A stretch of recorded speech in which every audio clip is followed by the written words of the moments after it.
Hola, hola, bienvenidos nuevamente a Tu Bebé. Yo soy Minerva Borjas y hoy quiero comenzar el programa con una confesión.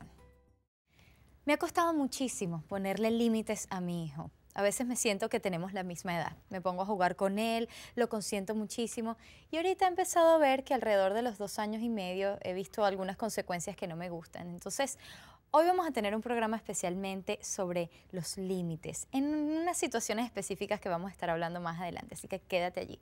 Bienvenido a Tu Bebé, estos son algunos de los temas que vamos a compartir hoy. Es hora de cortarle el pelo a tu bebé y puede ser algo bien divertido. Te mostramos cómo. La primera vez que le corté el cabello, él solo tenía 6 meses. Para que le creciera el pelo parejo, le cortamos todo el pelo. ¿Sabes qué es la ambliopía? Un oftalmólogo nos explica qué es esta condición y cómo detectarla a tiempo para que no afecte a tu bebé. Un tropezón no es caída, pero puede ser muy peligroso si estás embarazada. Te explicamos por qué. La placenta se pueda separar antes de tiempo y eso puede causar que la paciente se vaya de parto o que empiece a sangrar, inclusive en unos traumas muy severos que hay hasta la muerte fetal. Niños y sexualidad. Una psicóloga nos visita para explicarnos este tema con claridad y conversar con nosotros. Y como siempre contestamos tus preguntas a través de nuestro website, Facebook, Twitter y mucho más. Ya volvemos con más de Tu Bebé.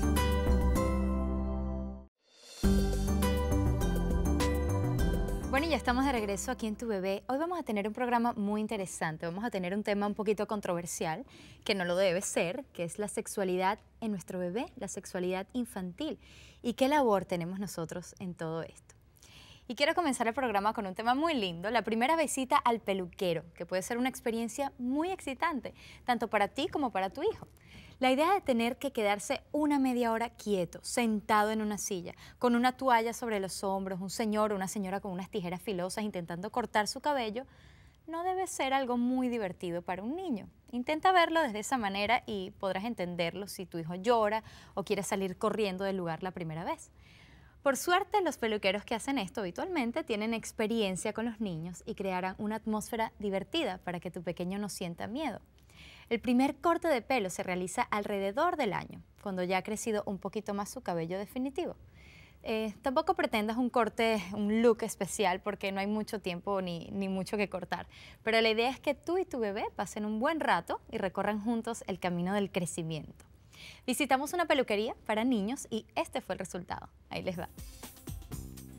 La primera vez que le corté el cabello, él solo tenía 6 meses.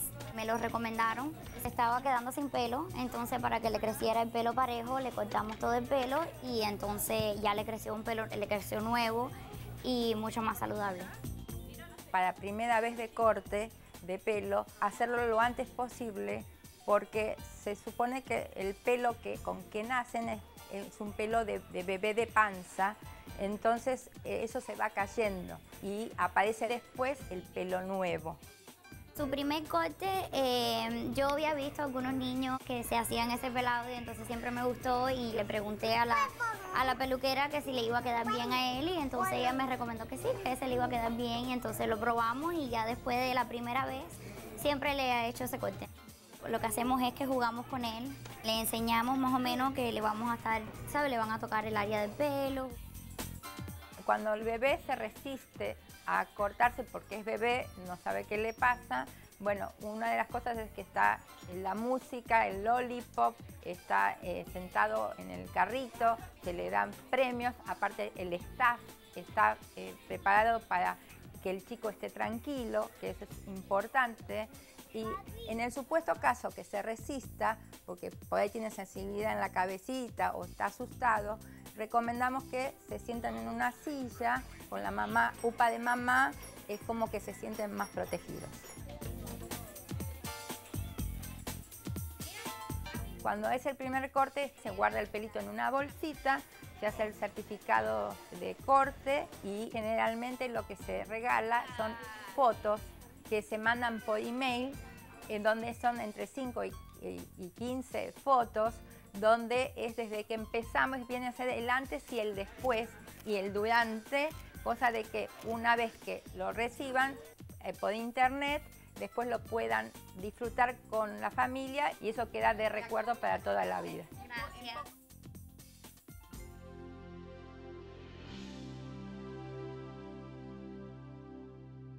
¿No es hermoso ese niño de fuera del planeta? Es demasiado bello. ¡Mua!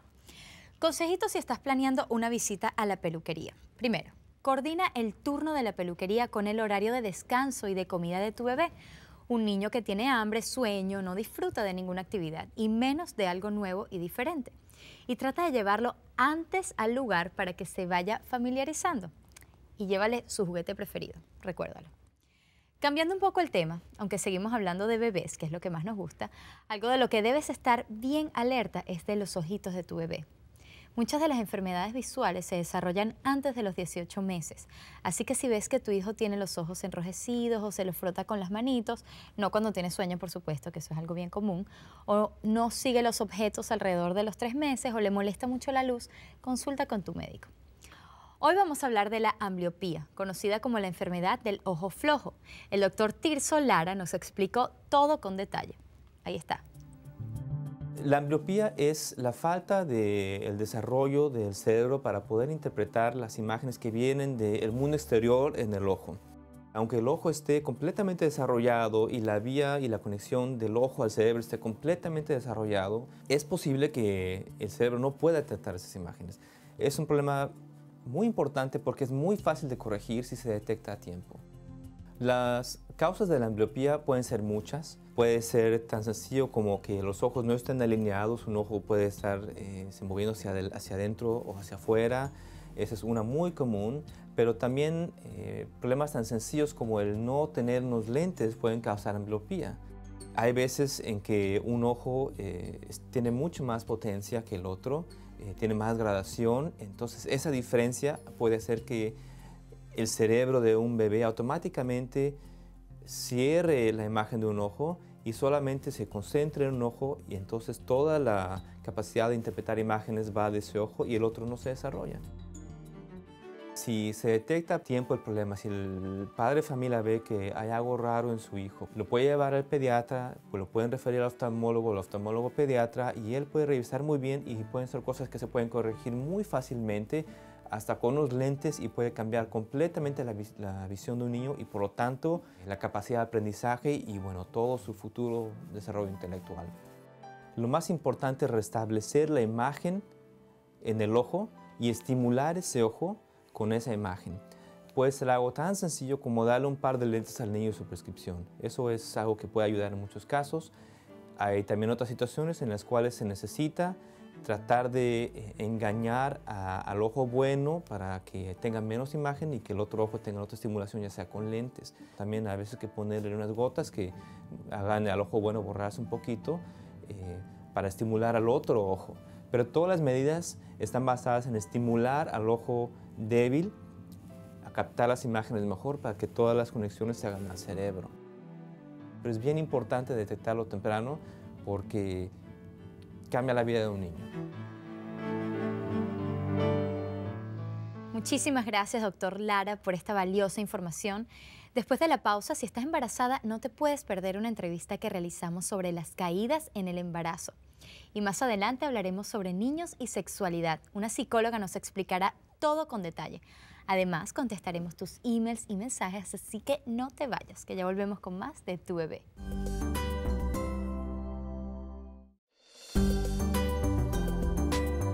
Bueno, y ya estamos de regreso aquí en Tu Bebé. Ahora nos vamos a mi parte preferida, a leer algunos mensajes de internet. Tengo un mensaje de Shirley Hernández, dice: hola Minerva, estaba viendo la entrevista con el gastroenterólogo pediátrico y me quedé con una duda con respecto a sobrealimentar a los bebés. La cantidad debe ser más o menos el equivalente en peso del bebé en kilogramos, pero mi duda es, ¿cada cuánto tiempo se debe alimentar? Voy a ser madre muy pronto y he escuchado que cada 3 horas, cada 4, cuando llore, en fin, me gustaría saber cuándo es lo ideal. Gracias. Gracias, Shirley, por habernos escrito. Sí, recapitulemos esto un poquito. El peso de tu bebé, ¿verdad? En libras, lo pasas a kilogramos y un poquito menos de esa cantidad es lo que le debes dar a tu bebé para no sobrealimentarlo, en onzas. Y hablando un poquito de cada cuánto, mira, realmente no te preocupes mucho ahorita por eso. Preocúpate más bien de estar relajadita, de comer muy bien, comida muy nutritiva, para que puedas tener tu buena leche deliciosa para tu bebé, para amamantarlo la mayor cantidad de tiempo posible.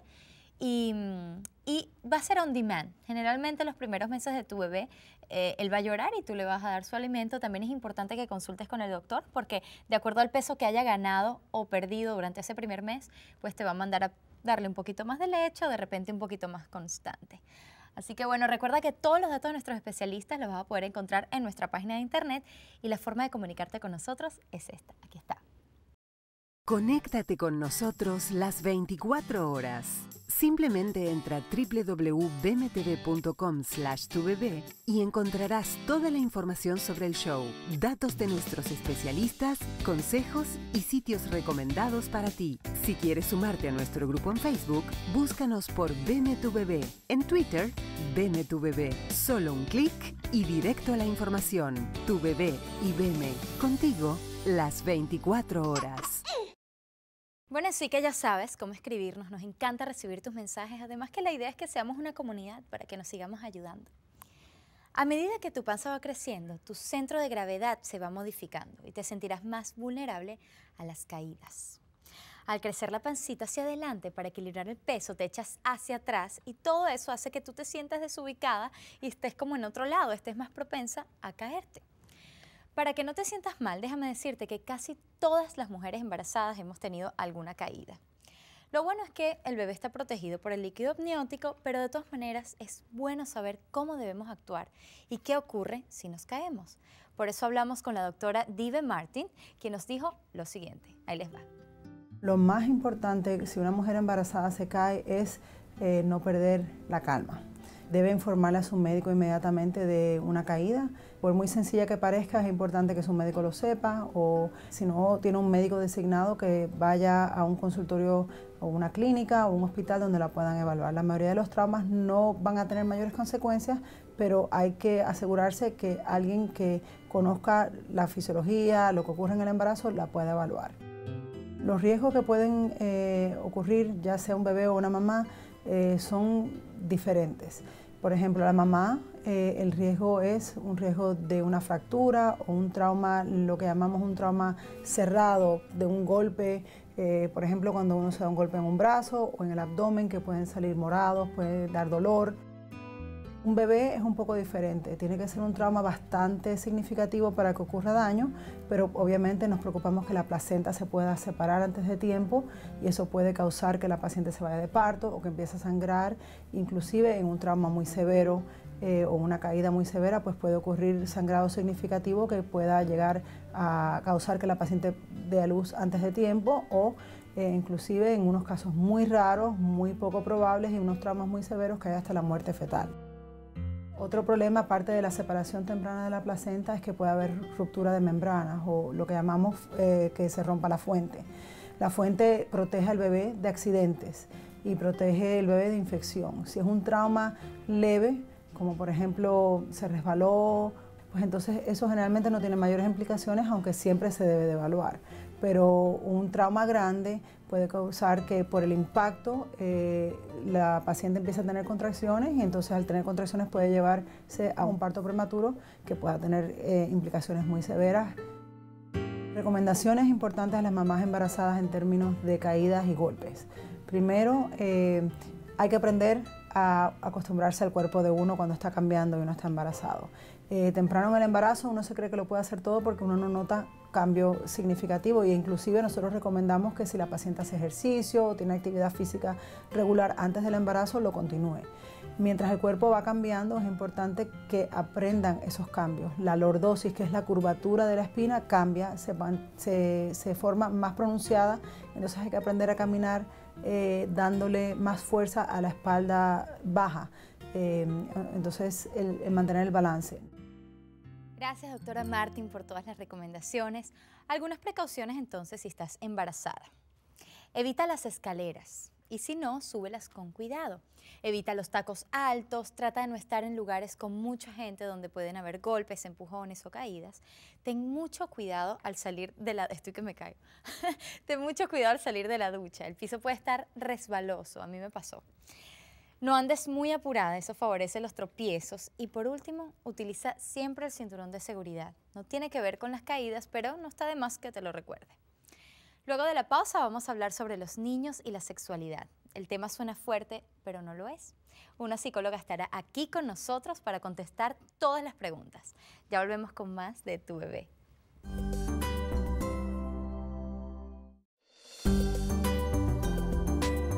Aquí estamos de nuevo en Tu Bebé. Hoy vamos a hablar sobre los niños y la sexualidad.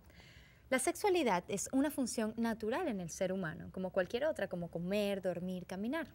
El desarrollo de la sexualidad comienza con los primeros contactos físicos, cuando el bebé es acariciado. Es un tema bien complejo porque si escuchas esto, tú podrías pensar que no está bien acariciar a tu bebé porque podrías despertar alguna sensación que no corresponde. Por eso invitamos a la psicóloga Janet Guerrero para que nos aclare todas estas dudas y preguntas. Bienvenida, Janet, gracias por estar aquí con nosotros en Tu Bebé. Gracias, Minerva, por invitarme. Esto es un tema bien controversial, pero no debería serlo, ¿cierto? Vamos a empezar por ¿qué es la sexualidad?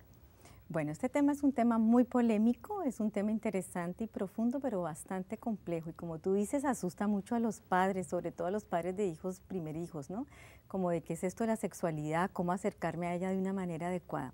Hay muchas maneras de definir la sexualidad, hay una en particular que a mí me gusta mucho, que propone que la sexualidad del niño, la sexualidad del ser humano es constituyente del ser humano, es decir, el ser humano viene ya con su sexualidad. Digamos, vamos a explicar un poquito esto.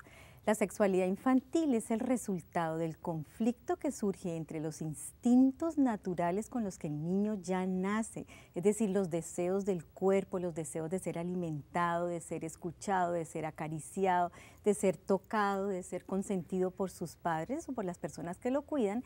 El conflicto, por un lado, de eso, más el resultado de lo que el niño decide hacer con eso, es decir, de las exigencias de la sociedad. Eso suena como muy psicológico, muy profundo, entonces te lo voy a explicar un poquito más sencillo. Es decir, en definitivamente es la respuesta que da el niño a los deseos que él tiene sexuales de su cuerpo y lo que la sociedad dice que está adecuado o no adecuado. Que es la parte compleja para nosotros como padres. ¿Cómo le vamos enseñando a un bebé qué es adecuado y qué no? Porque la sexualidad no es que comienza, sino que ya está en él. Exacto, sí. Por ejemplo, ¿qué recomendaciones nos puedes dar para un bebé y cómo debemos tratarlo? ¿Hay ciertas cosas que no debemos hacer, por ejemplo, el primer año? Bueno, esta teoría que yo te decía habla de un desarrollo psicosexual de 5 etapas. Los niños antes de los 2 años estarían concentrados básicamente en 2, que es la etapa de desarrollo oral y la anal. Quiere decir, la oral, que todos los placeres del niño son a partir de la boca, de la alimentación. ¿Qué puede hacer un padre y una madre? Es poder atender a las demandas y a las necesidades, es decir, gratificar al niño, escuchar lo que él necesita. Escuchar quiere decir por medio de su llanto, de pronto el movimiento del cuerpo. Los niños empiezan a mostrarse molestos cuando llega la hora de la comida o como inquietos, dirían las madres. Entonces un padre, una madre lo que puede hacer o la persona que está cuidando al niño es escuchar este lenguaje del niño, empezarlo a significar y atenderlo. Pero hay que tener mucho ojo, Minerva, porque una exagerada atención, es decir, una necesidad del niño frente a la necesidad de comer, que sea supremamente complacida, es decir, en exceso, puede llevar al niño a perturbaciones sexuales en su edad adulta incluso. Imagínate, tiene que ver, claro, es una etapa la parte de los placeres con su boquita, comiendo. Y la parte anal, cuéntame qué tiene que ver con esto. Bueno, la etapa anal es la que sigue ya. La primera es desde que nace el niño, desde los 0 meses, dijéramos, hasta los 13, 18 meses. Luego de los 18 hasta los 3 años. Estas etapas sexuales que te mencionaba anteriormente, lo que sucede, ¿por qué son etapas? Porque la zona del cuerpo que el niño tiene más placer y la que encuentra la necesidad de darle más placer va cambiando. Entonces primero está en la boca, luego pasa al ano. Quiere decir que el niño empieza a experimentar muchísimo placer sexual con los movimientos intestinales. Entonces, fíjate lo interesante que yo mencionaba de los rasgos sexuales, cómo llegan a constituir y a estructurar la personalidad adulta. Por ejemplo, un niño que ha sido supremamente atendido y complacido en su parte oral, la parte inicial, cuando la mamá, no sé si te acuerdas cuando tu niño está pequeño que empieza como a moverse y a estar inquieto, hay mamás que dicen, tiene hambre, entonces le están dando, el niño tiene hambre y ante todas las molestias del niño de su cuerpo tiene hambre, entonces empiezan a darle comida con exceso. Este niño posiblemente cuando sea adulto va a buscar el mismo tipo de gratificación. una persona que habla mucho, que se come las uñas, que constantemente está comiendo, que come con ansiedad, o es una persona que habla demasiado, que es chismosa, o de pronto que fuma, que consume sustancias psicoactivas, porque definitivamente está buscando una complacencia de la parte oral. Y de la parte anal, que es la más complicada, y ahí es donde muchos papás se asustan, cuando los padres específicamente son muy estrictos con los horarios de este niño. Le exigen horarios, le exigen sitios, lo empiezan a que el niño evacúe y controle sus esfínteres de una manera muy rígida y muy estricta. El niño desarrolla características adultas después, y sobre todo cuando está niño, adolescente y luego adulto, de una persona, por ejemplo, estreñida. O sea, una persona que es supremamente vigilante y obsesiva respecto de las rutinas, de los horarios, de la limpieza y del orden. Entonces, allí podemos ver entonces la relación que existe entre la personalidad adulta y etapas psicosexuales con un desarrollo no óptimo. ¿Cómo podemos ayudar positivamente a nuestros niños a tener una sexualidad sana a esta edad tan pequeñita? Sí, los padres son fundamentales. Número uno, yo diría que ante este tema no estar alarmados, no asustarnos, no pensar que se trata de pecado, ni que son cosas sucias, ni asustarnos sobre todo frente a la sexualidad infantil, porque existe, porque como dije, constituye al ser humano. Queramos o no como padres, la sexualidad está allí presente. Pero es importante también que sepamos que la sexualidad no es genitalidad. La sexualidad incluye caricias, erotismo, genitalidad, penetración, incluye, por ejemplo, identidad de género, muchos otros aspectos. Entonces, sobre todo, acercarnos a la sexualidad de una manera natural. No significa, Minerva, que entonces, como es natural y constituye al ser humano, vamos a hacer un uso sin límites de la sexualidad. Quiero decir, los padres que andan sin ropa en la casa, que se bañan con sus hijos, están sobreestimulándolos cuando están haciendo esto a una sexualidad de pronto distorsionada. Excelente, Janet, qué interesante todo esto. Yo creo que tenemos que seguir investigando, pero muchísimas gracias por toda esta información. Bueno, a ti es un tema muy complejo, pero muy hermoso, sobre todo no asustarse frente a esta sexualidad infantil. Exactamente. Bueno, la belleza de la sexualidad. Muchísimas gracias, Janet. Ustedes no se muevan, que ya volvemos con más de Tu Bebé.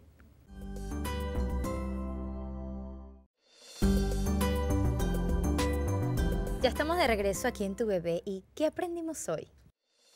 Descubrimos que el primer corte de pelo de tu bebé puede ser una experiencia divertida con tu hijo.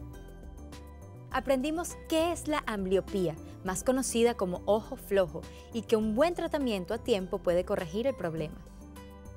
Además, aprendimos que las caídas durante el embarazo se pueden evitar si nos movemos con precaución. Y descubrimos que para que nuestros niños vivan cuando sean adultos una sexualidad feliz, como padres debemos entender ciertos comportamientos y hablar desde la sinceridad y con amor. Y como les digo siempre, consulta con tu médico antes de tomar cualquier decisión sobre tus hijos. Espero que me acompañes en un próximo programa. Un placer estar contigo. Bye.